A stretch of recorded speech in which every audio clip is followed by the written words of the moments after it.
My main message today is very much about the power of stories. And I think sort of as an addendum to that is to try and speak to every student here as an individual and say all of your stories are valid.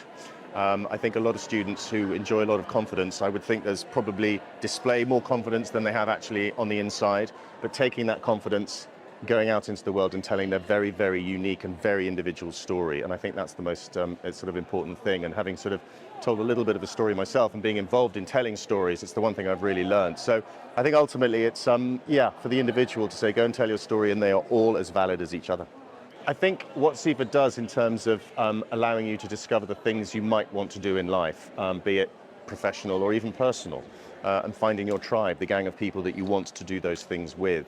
What Seaford gives is opportunity. And I think it's important for the students to recognise that opportunity as it's in front of them. It's a 5-year stint if you do the senior school, and that will go by very, very quickly. But I think with all the facilities and all the opportunities and also the encouragement you get from the teaching staff, hopefully you'll find at least an idea of something you might want to take out into the world. But I think the other message that I wanted to get across very much was that you don't have to know exactly what that is yet.